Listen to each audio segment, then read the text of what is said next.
Hello, everybody. Welcome back to the podcast. Very inconsistent per usual, but the fellas are back. We have the NFL draft today. If you're listening on Thursday, NBA playoffs are running. We got baseball and a whole lot more. But the podcast starts right now.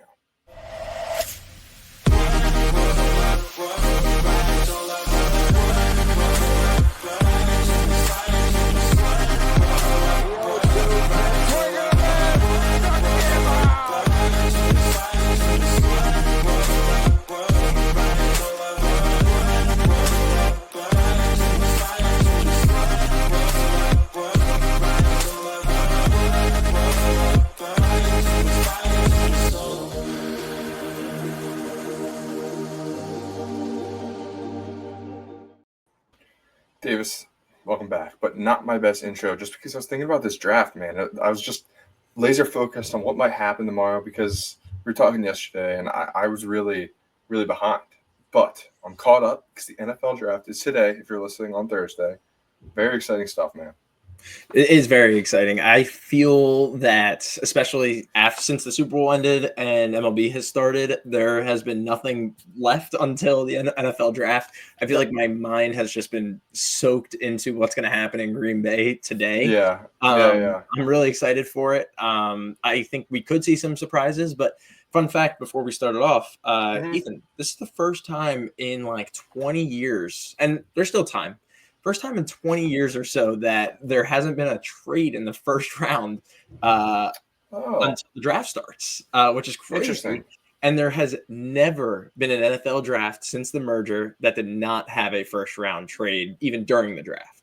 So we could be witnessing history if there are no deals made. But I think it just shows that teams are pretty content with who they're eyeing up with their pick in the draft. For sure. And maybe something's going to happen tomorrow because feels very off if there's no trades tomorrow, even if someone's, doing the classic moving from 25 to 21 just to jump a couple teams to get their guy. We'll probably see that. But Davis, let's get into like the talent of this draft because I was just thinking, and part of the reason I scripted the intro is just this is such a weird draft. Like it's not very deep with like really good talent. The way I've been told, the way I've been listening is there's a lot of starters and there's only a couple blue chip amazing talent kind of dudes. But the funny thing is that the high-end really good players are, I think, better than we've seen in a long time. Like, just thinking about Travis Hunter and Abdul Carter. Those two guys are some of the best prospects the NFL draft has ever seen. Yet, once we get outside of even the top, like, 5 or 6, 7 picks, it's going to be a lot of guys that have been deemed starters and guys that, let's just get into it. Like, the number one pick, Cam Ward, everyone, is pretty solidified on. This guy I'm being told he would have been like the last quarterback taken in last year's draft. And, last year's draft was very historic. So let's not, be like, oh, he's not as good. He probably would go number one in like 75% of drafts in the last 15 years. But let's just put in that perspective. Cam Ward, great quarterback. He's probably just right in the middle of, what's actually pretty decent. But after that, Travis Hunter, the Shohei Ohtani of the NFL, possibly. The Giants have said publicly that they would possibly let him play both ways. It looks like he's probably going to Cleveland. So do you think that happens in Cleveland? He did actually publicly say this week or last week that he really wants to play both ways. Yeah. It's very interesting because when he was kind of coming out with the combine, getting his numbers and stuff, he was being labeled as a cornerback. But a lot more teams, especially if he gets drafted to Cleveland, people are saying they could really use him at receiver since they do need some help on that side of the ball, of course, with Joe Flacco possibly throwing the ball to him or Kenny Pickett to start the year. But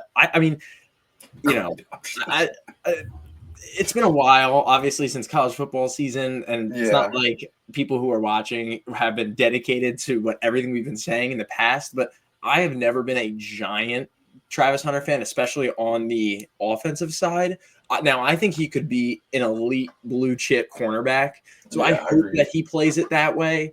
But, we're turning into – the money's at receiver, and everyone knows it. Yep, exactly.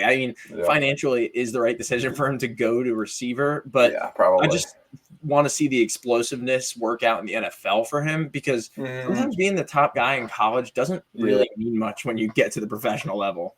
Even like Charles Woodson was an amazing NFL player, but he was pretty not as much as like Woodson was in high school, but like he was pretty Yeah. dual threat. And even Yes. he had to choose a lane, and even that lane that he chose, like he was a great player, but I mean, this Travis Hunter kid, he's going to go top 2, probably 2. Like, it's a lot of expectations, a lot of potential to be placed on you when, you're not only really good at one position, you're good at 2. And it's pretty much a toss-up which position you're better at. It's a wild position to be in and something we've never really seen. So there's going to be some craziness. And, there's a little fairy dust being thrown around that the Giants and the Browns are looking into trades and yada, yada, yada. I'm sure they're just, listening more closely than they were before. But Travis Hunter is such a good player. Like, you could see a Dallas, a San Francisco, a Miami trade up all the way to 2 to go get a guy like this because he's that good. So maybe the all quiet on the Western Front isn't a good thing. So we'll see. Yeah, the one team that I have heard that has really apparently picked up the phone and tried to get this number 2 pick, and it's the only team I've heard do it, is actually Jacksonville.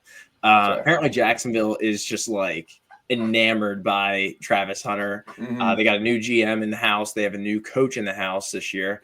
I think that they think that Travis Hunter, popularity wise, is going to spark an interest. And I think that it's not the worst thing in the world for Jacksonville, but No. I still think that consensually with everybody who's been deep diving into this draft thinks Abdul Carter is the number 1 guy on the big board. So coming from 2 Penn State guys, but look, I think Travis Hunter's a great player, but I still think that Abdul Carter should be this number 2 pick. I think it would make this Cleveland defense just insane with Myles Garrett on one side. And I was going to say it probably has to do with them signing a gajillion dollars to Myles Garrett, because if Abdul Carter is on the off chance amazing his rookie year, Cleveland will be shooting itself in the head, being like, this feels like Micah Parsons. This feels like a Micah Parsons thing, where why did Micah Parsons drop to 10? Like, I still don't know. I mean, he's not going to drop past 3, but yeah. Right. But it still baffles my mind why are people looking at this and saying, "Oh, Abdul Carter is going to be slotted in at 3." Like, I understand that he probably most likely is going 3, but I still think that he could go 1. I mean, I wouldn't personally put Cam Ward in my top 5, maybe even top 10 on my big board. I just think Tennessee needs a quarterback so unbelievably desperately that they will do anything to get one, and they're just hoping that Cam Ward is their guy. Yeah, I mean, as they should. Like, let's not downgrade him. He's a great player. He pulled out some crazy wins in Miami last season. And, a lot of people could throw it up to being fluky or whatever, but, like they say, once it happens once, no shame on you, whatever the heck it is, but fool me twice, blame on you. And this guy, he fooled a couple of teams a couple times. The Cal game comes to mind. The Virginia Tech game, I think, comes to mind. They escaping places with wins, especially even if it's in the ACC, that's not nothing.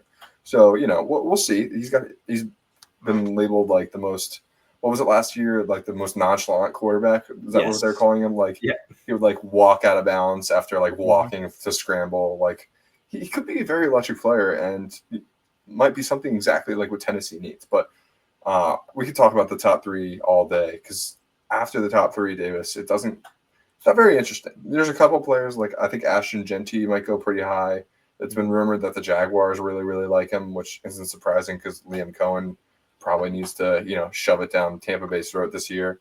Just be like, you let me walk? All right. Who knows what the Patriots will do with Vrabel, but, it could be fun at 6. Maybe we'll see. But the question I really want to ask is, how far is Shedeur going to fall?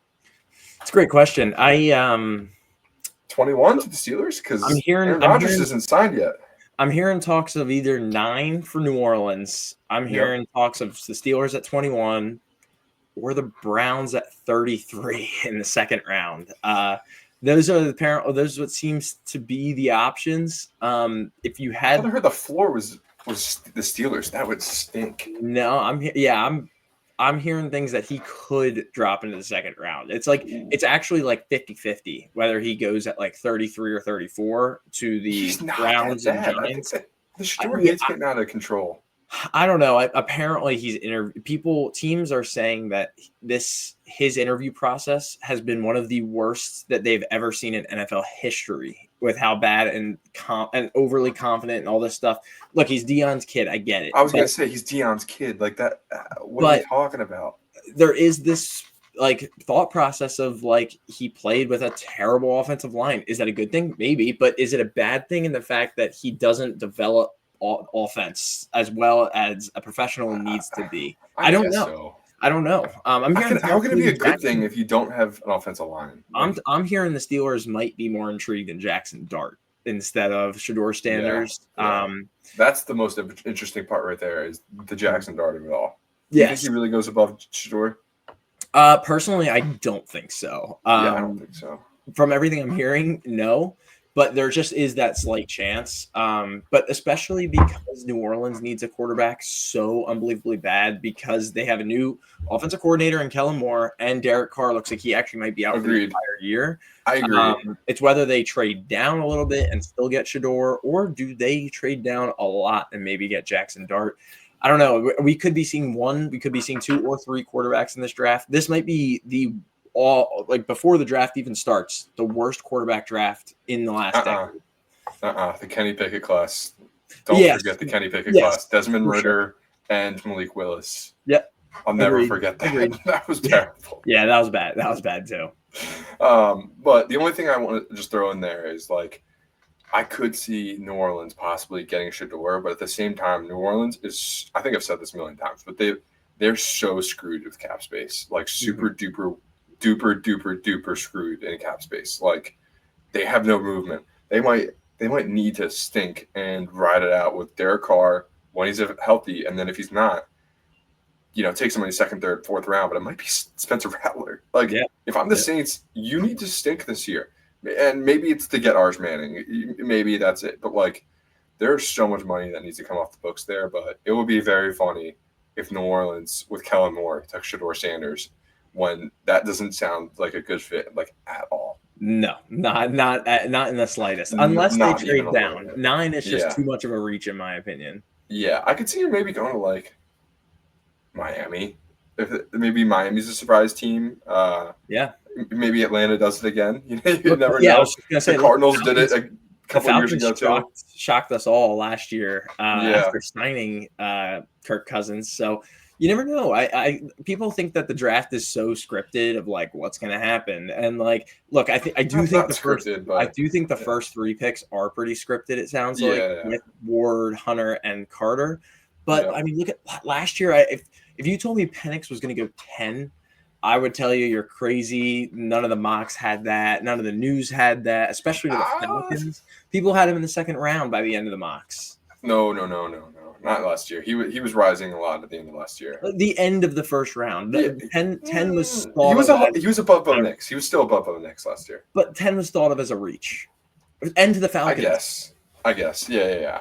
It was more of the spot for sure because I mean, everybody knows how good last year's quarterback class is. We don't need to rehash that. All of them are going to probably be pretty decent, I would think. But before we move on, Davis, is there anything you think about for the Eagles at 32, or let's just whatever? We'll figure it out later. Yeah, I think I've been maybe edge rusher again. Who knows? I've been hearing defense. I've been hearing safety. I've been hearing some talks, but I think the one position offensively that could be addressed is tight end. Tyler Warren will not be there. I was going to say, don't say Tyler. Yeah. Tyler Warren will top 10. Shout out Tyler Warren. Hopefully. I have seen him between like that 6 and 14-ish. It makes sense to like the Jets or the Panthers. Yeah, I've been seeing Jets, but I've also been seeing as low as the Colts at 14. But that would be a great the second tight end off the board, who I still think is very good, Michigan's Mason Graham. Is it Mason Graham? Is that? Oh no, the tight end is Colston Loveland. Caleb. Colston Loveland. Colston Love. Yeah. I wouldn't be shocked if we end up turning that and maybe trading Dallas Goedert on draft night. Ooh. Yeah, my guy Joe Chun would love that. Joe Chun would love that. Sad. I don't want to see Goddard go. He's such an integral piece of the puzzle. Feels like the writing's on the wall though, because there were rumors. Wow, that was bad. Rumors about a week ago that the Giants were trying to trade for him. So we'll see what goes on with that front. But sometimes the best drafts are when there's nothing going on before it, when there's no talk about it other than the usual quarterback business with Shador. So who knows? Maybe we'll see like an AJ Brown kind of trade on draft night kind of thing. That's what everyone's been saying. Obviously, not to our expense, but correct to somebody else. Correct. Yeah, maybe Tyreek Hill is the. Yeah, there you go. That could be the word on the street. Is that is a maybe Ayuk? We'll see. We'll see. Yep. But yeah, I'm looking forward to the draft. But Davis, let's get to the NBA.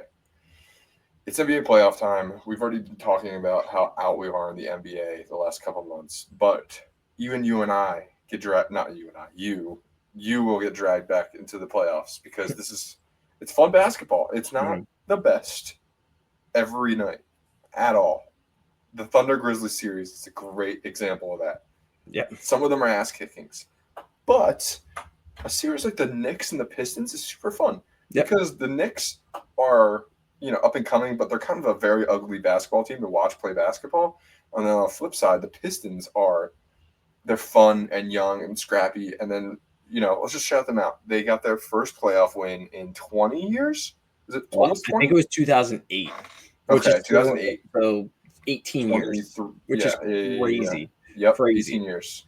Ethan, I heard that's a full child. It is. I mean, this is the last time the Phillies won the World Series, which is also crazy to think about. But wow, I heard this thing today. And it resonated so well with me. I will only start caring about the NBA when the players start caring, and the players are caring now because it's the playoffs. So that's how I'm gonna ride. That's how I'm gonna ride with the NBA from now on. They only care like 3 days a year, and it's opening night, Christmas, and maybe a rivalry game here or there. Don't forget the in-season tournament. Please do not throw his shade on the NBA Cup. I guess Please so. Don't. Those courts are terrible, though. They're really bad. But these players are starting to care. So we have some investment. And look, they're playing defense. I think that's all anybody wants to ask for is some good defense and some grinding games. And that's don't ask the Grizzlies or the Heat that question, but everyone else. True.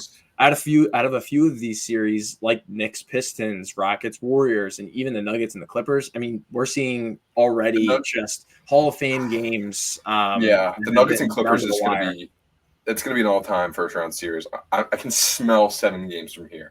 I can smell it. Yes. It's it's going to be amazing. Game 1 was great. We didn't watch it because we were playing golf at the time, but it was an overtime thriller. It looked fun. I, again, watched some of the highlights, but – Game 2 was that Monday night? Is that Monday night? Yeah, Monday night. Man, that was crazy. Kawhi, his knee turned back the clock fully. That thing is bionic Terminator style. 39 points. He went on 15 for 19 shooting. I was just gonna say, I'm off the top of my head. I'm pretty sure he went 15 for 19. Yeah, he I think at one point was 12 for 13 or something like that. Yeah. As Sixers fans, we know this all too well. Playoff Kawhi is different. When he's healthy, playoff Kawhi is a top 3 animal alive. That includes the jungle tiger and the crocodile, probably. And then it's the bionic Kawhi. I agree. This man, he still shoots the line drive jumper hard as hell. It looks like it's going 100 miles an hour fastball, but it hits back of the rim swish. And you're like, what? Yep. What? Yep. I mean, this guy. Like butter. It is so butter. He's so good. And then also, let's give some credit to James Harden because having 2 guys like that in the clutch, it's crazy. And Ty Lue's a great coach. Zubac is a very underrated center. Norman Powell is he's not a 6-man, but he's the most underrated player in the NBA right now. He's averaging 23 a game. But obviously, Kawhi missed a lot of games that probably helped that. Yeah. But Norman Powell's a bucket. I love watching Norman Powell. He should have won 6-man of the year, but he missed a lot of time after the All-Star break, unfortunately. Yeah, I think he's a great player. Stupid idiot Peyton Pritchard. So whatever, Peyton. Speaking of the Celtics, I think we've got some predictions that we should be throwing up here. Hold on. We'll get there in a second. We'll get there in a second because the Celtics Magic series. Hold on, The Celtics Magic series, the Celtics are going to sweep them, but watch every game. That's my only comment. I think the Magic are frisky and fun. I love watching Paolo play. He's fun. But the Celtics are going to win in 4. Mm-hmm. Right? Those 2 things can be said together. Yeah, even Jason Tatum tonight for the Celtics, I still think that they win. Yeah, and then also let's give some credit to the Pacers. They are kicking the Bucks' ass. They're up 2-0. What do you think about the Pacers? I think they're very good until they run into the Cleveland Cavaliers. I think the Bucks, in my opinion, I'm going through the list of teams. I think the Bucks are the most overrated team on this, maybe the worst team. Well, Davis, who's their head coach? Come on. Because it's not Mike Budenholzer anymore. I was setting this up for you. It's Doc Rivers. Oh, my God. Do you know who their first lead assistant is? Is it Sixers legend Sam Cassell? Unfortunately not. It's Darvin Ham. Okay. Yeah, I'm out. Pacers and 4. Yeah, that's exactly I didn't even what know I thought. that. That's crazy to me. I saw a picture of that and I was like, oh, whoa, okay. I think my intramural basketball team could possibly run the Bucks into overtime, to be honest. I think JJ Redick asleep could coach better than both of them. Yes, agreed. Like fully asleep, unconscious JJ Redick. And that's no Lakers bias because, we're rooting for the Lakers. We're real capital J journalists. And then before we get out of here, before we move on, before we get to the bias part of the Lakers, Timberwolves are good, man. They are very, very decent. And I just want to also ask you how worried you are about the Lakers center problem. Like long term, yes. I think they get this out season. of They'll figure it out. I think that I meant long term in the playoffs, to be honest. Yeah.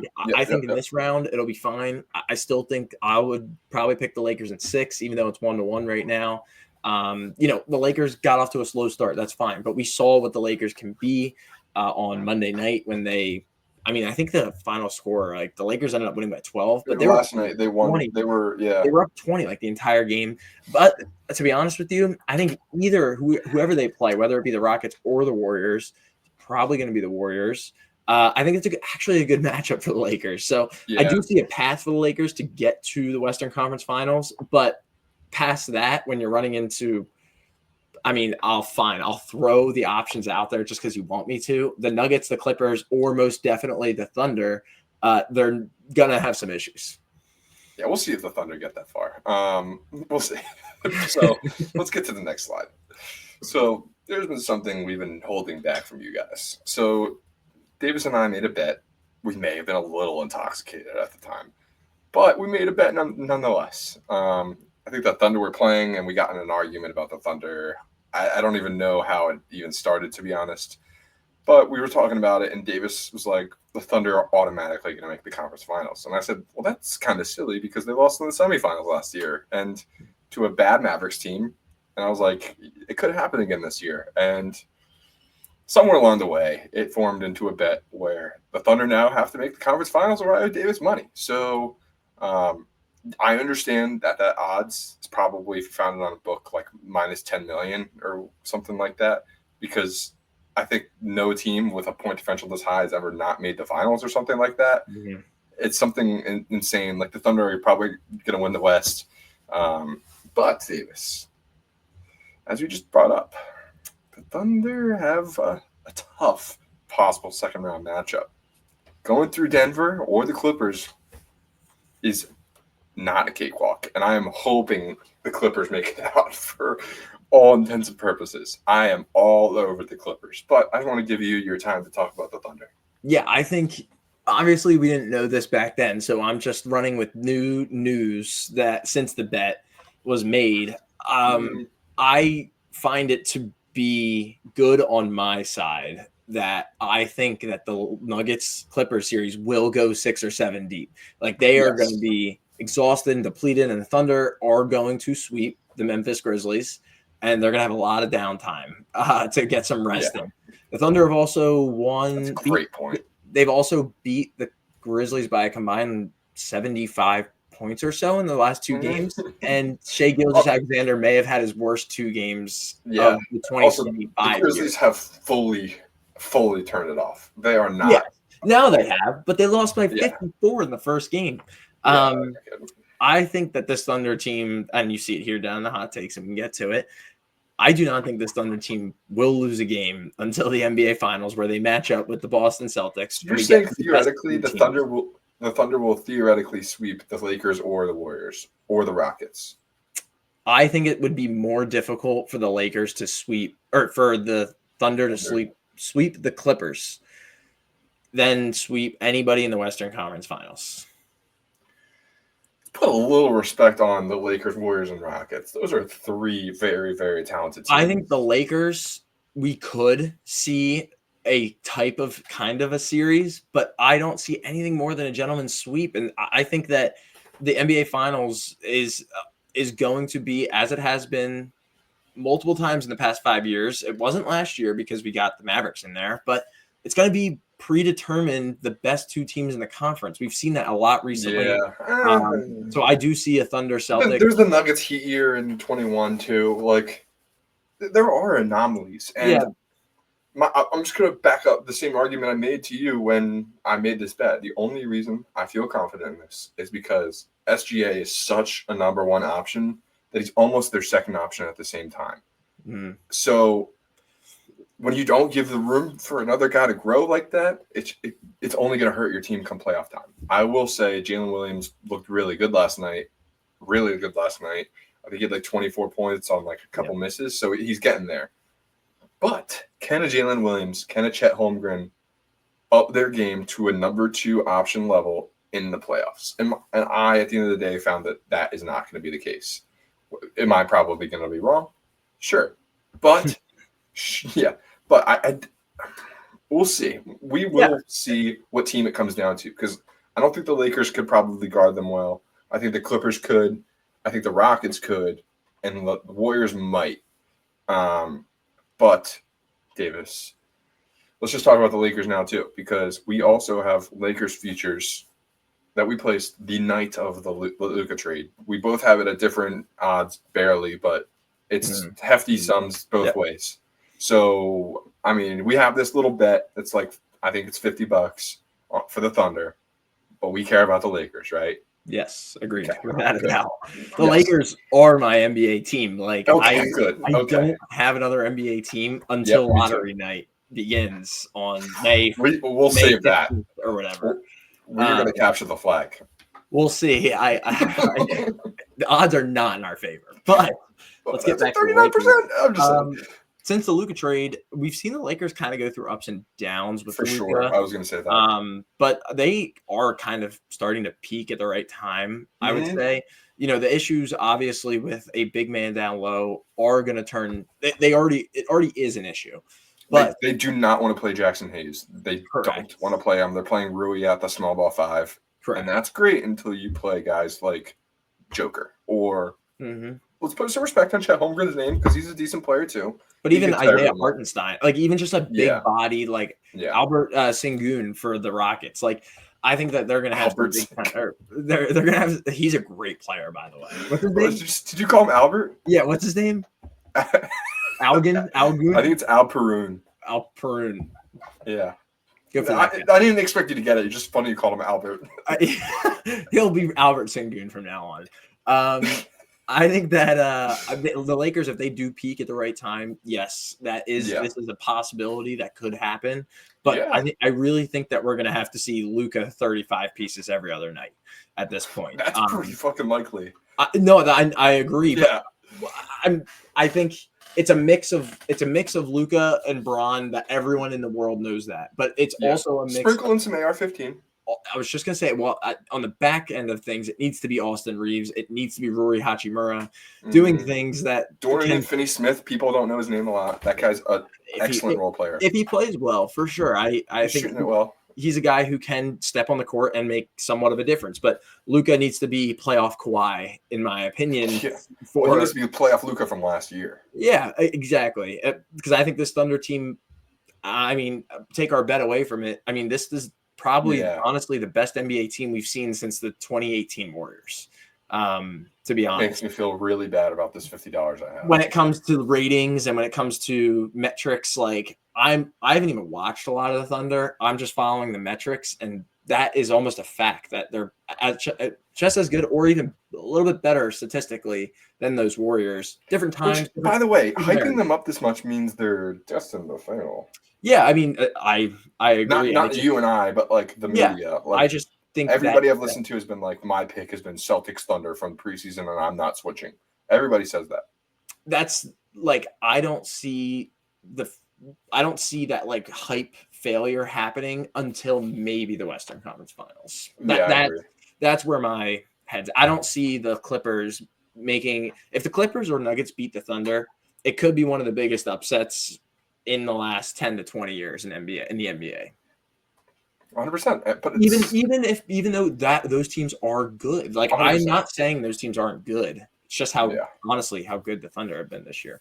Yeah, which, I've definitely felt less and less better about this from like the second we walked out of our buddy's house that night. Like the second, I was like, "Wow, that was pretty dumb." And you were really confident. I was. And then we were talking about it a couple weeks later, and I was like, "I don't remember the terms." And then he reminded me, and I felt worse again. So, again, we're all on the Lakers here in Bachi Boys. We're all on the Lakers, even if it's Lakers Thunder conference finals matchup and I've coughed up $50, I'll still be cheering with a smile on my face for the Lakers because Luka magic is real, folks. This guy is so good.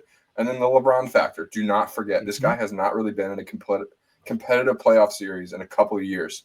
The Nuggets series, the last couple of years, newsflash, not competitive. I think they won 1 game in 8 games. Not competitive. Yeah, Brian Windhorst saying it was the most competitive sweep of all time last year. That was crazy. You can't have a competitive sweep. He did that specifically for like Twitter and Barstool. That's pretty much it. Yep. So, like I think LeBron with a little extra juice is going to be fun. And he's around the rim way more than he ever has been now. Getting rebounds, like it's a different aspect that we have not thought of yet. So, just want to throw that out there. I'm a Michael Jordan guy, but I respect LeBron. Let's give him his respect. And then my hot take, I said the Cavs don't lose to the Eastern Conference Finals, which I could see that. They are good. The Cavs, do not sleep on the Cavs. They might have a tough second-round matchup, but do not sleep on the Cavs. And then I think Golden State's going to be Houston. I think it might happen in 5 or 6 games.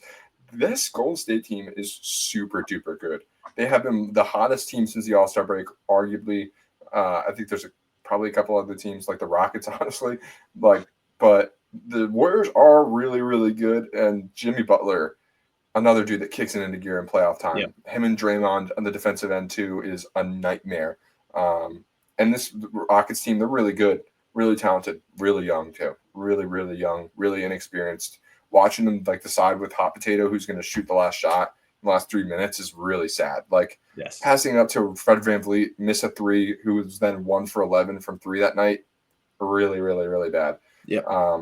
And then if you read in small print, if you're looking at YouTube, it says maybe 6 games. I don't know if you can read that. Maybe 6. It's possible. I agree.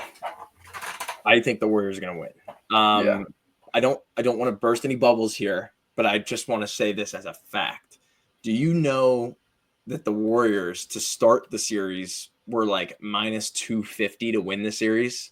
Yes. Which also shocked me that it was that all. I mean, that a 2 seed was an underdog by that much. This is just, I bring it up to be, it is another reason why I will not start watching the NBA until playoff season, because these books and people know the Rockets had a great regular season. They were the number 2 seed in a phenomenal Western Conference this year. Yep. Great defensive team. They're going to run into a 7 seed Warriors team that everybody knows is better than them. And for sure. You know what I mean? So this Warriors team, honestly, the seedings could be flipped. For sure. But also, the Warriors were super duper bad before the Jimmy trade. So for sure, but the Warriors, I think, got to the 5th seed at one point in the second half of the year too. It just shows how cutthroat the West is, that they were even a play-in game. Wild stuff. I'm really excited for that series. That's probably the second best series, low key, next to the Clippers and the Nuggets. Probably Warriors Rockets. I'd argue that Pistons Knicks go there at 2, but it's a toss up. Those are the top 3 for sure. By the way, I love Jalen Brunson as a Noah fan, but his foul baiting is getting bad. It's so annoying. It's bad. It's not good for my guy JB. Not good. All right, Davis, let's get to baseball. Phillies lost again.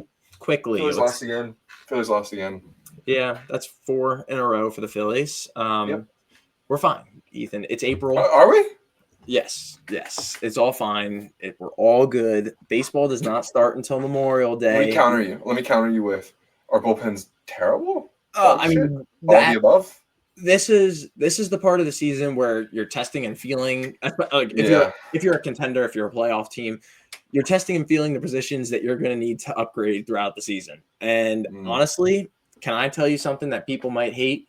I'm kind of glad the bullpen's pitching so poorly because it just means that we're going to go out and spend more. Okay. And I thought you were going to tell me like Jordan Romano, and I was going to end this. No, like or whatever. I think it's an exaggerated ERA right now for our bullpen to the point where the front office needs to make moves instead of maybe if we were middle of the pack, they would be like, like we can live with Joe Ross, we can live with Brad Hand. Like, no, we are 29th in the league right now, and they know that we need to get more arms in the pen, and they will now because of how bad it's been. So, Ethan, this is the part of the season that's kind of a blessing in disguise because for sure our bullpen's been this bad. I know it's showing that we're middle of the pack right here, but we've played some good teams already. We played the Mets, we played the Cardinals, we played the Dodgers. Like, we played some pretty good teams, and we've had some pretty good series. We played the Giants in a 2-2 series tie. Oh, the Cardinals are really far down that list. We still haven't. Yeah, they just beat the Braves today or yesterday, which was nice. Helps us still, NL East wise. But I'll tell you this right now, Ethan. Where's it? The Phillies will be fine. This season's not going to really pick up until Memorial Day. I hope you're right. Yeah. So, I'm excited. Really bad signs early, though, for sure. I mean, for sure. There are some signs of not being able to hit with runners in scoring position. Alec Boehm. Like, people didn't have a single extra base hit today. They completely rely on the long ball, which is, I think we were talking about this already. It'd be great if they could bring up a guy like Justin Crawford to get hits and play center, or even get a stopgap at center for the year. Someone that can get hits because, I love a home run as much as the next guy, but it sucks when it's like they hit a home run yet. Nope, still 4-0. Yeah. Great. They're like the guys will string it together in the same game. Like you're seeing crazy stats. Kyle Schwarber's gotten on base every single game so far this season. Bryce Harper's gotten on base every game except 2. By the way, the guy you have on the screen, Stott, is red hot from the leadoff. Maybe been the hottest player for the Phillies when it comes to the bat. I heard today Max Kepler has hit on base in 15 of his last 19. Like, it's just about bringing it all together. And by the way, Alec Boehm's on a 9-game hit streak right now. And people are he had 2 hits today. Yep. He had 2 hits today. He's gotten 12 hits over his last 9 games. Yep. For sure. People are blowing this early part of the season out of proportion. In my opinion. This is Philly, man. People were trying to trade AJ Brown last week. For sure, 1,000%. I don't get that. It makes me want to blow myself up. I don't get it. Not actually in Minecraft. Yeah. The only thing that worries me a little bit is actually some other teams in the NL. Because I think the Cubs and the Padres and the Mets are actually very good teams. The Mets are really good, man. The Mets have the best record in the MLB as of this recording, depending if the Padres. I think the Padres actually may have lost today. So the Mets actually will be holding they were losing to the Tigers 4-0 last I saw. The Mets will have the best record in baseball as we wake up this Thursday morning. Yeah, Padres lost 6-0 to the Tigers. Yep. So we just, look, we got swept. No team wants to get swept, but we just got swept by the best team in baseball, I guess, statistically. Yeah. So, it helps that, we did beat the Dodgers in 4 games too. Yeah. Something. Let's tell you want one more stat before we positivity. Phillies have not lost a home series since July of last year. Nice. People talk about how mediocre the Phillies sometimes can be. We're on a 4-game losing streak, but look, at least it's not at home. we just need to pick it up on the road, and we'll be fine. Oh man, yeah. I guess so. We're still a game above 500. Things could be worse. We could be the Sixers, where everything falls apart. But I agree, Davis. Things will be better. It's just can't rely on any arm right now. Even Wheeler had a good outing today, and we lost, which is annoying because he's had a rough start, to be honest. And then the last thing I want to bring up is Aaron Nola's washed, more washed than laundry. First of all, Zach Wheeler's having a phenomenal start to the year. He's just given up the long ball a few too many times. I think Zach Wheeler, off the top of my head, I'm going to say he's given up 11 runs this year, 12 runs in 4 starts. Yeah, I'm not saying he's bad. It's just people were saying Cy Young this year. That's all. Oh, he's still. I bet you he's Yeah, second I in the know. Cy Young right now. Yeah. He's just giving up the home run ball. He's giving up a home run in every game. That's unfortunate. That's what's killing him a little bit. I But don't know if he's been attributed 3 losses, but I think he's lost 3 games so far. Not him personally, but it's tough because Wheeler's usually the guy that you see and you're like, oh, we're gonna win today. Nice. Yep. He had 13 strikeouts in his last start, and it was. I'm not. Yeah, he's pitching. I'm well. not. Yeah, I'm not. Everything around that. Agreed. Aaron Nola is batting practice. I'm concerned about that. And Ethan, let me tell you right now, I know this is maybe the hottest take of the entire podcast. I think Aaron Nola should be the starter that goes to the bullpen once Ranger comes back. I think Taiwan should stay. What about Ranger? I think he'll be fine. He had a bad year last year. I mean, look, I actually really wouldn't keep the arm healthy though. Shouldn't he stay in like a lower? I wouldn't maybe use him as a two inning guy. I wouldn't hate it. But I guess if he returns, I like Nola out of the pen for the record. That's a good idea. If he returns to the starting rotation, I think Nola could be a thought. Is that assuming Painter comes up too? If Painter comes up, Taiwan's out without a doubt. I just think if assuming Ranger and Painter are 2 starters that are going to be coming back again, Ranger might be in the bullpen and Sanchez now that he's hurt. Yeah. Taiwan and Nola will be the 2 spots that they take. Okay. Christopher Sanchez might be a top 10, top 8 pitcher in baseball, by the way. I know that's way off topic, but he is. He's so good. He's really good. I'm not going to lie. He's really, really good. And Luzardo's been good, too. Yeah. See, they have a great pen. Not pen, rotation. It's just things have to fall into shape, and the order in which it happens is probably very important. So I hope they figure it out. They will. I agree. That made me feel better about myself, Davis. Thank you for uplifting the Philly spirits. It is long 162. 162. We've only played 26, Ethan. Yeah, I can't do that quickly. It's been a long day. We're only like 13% of the season done.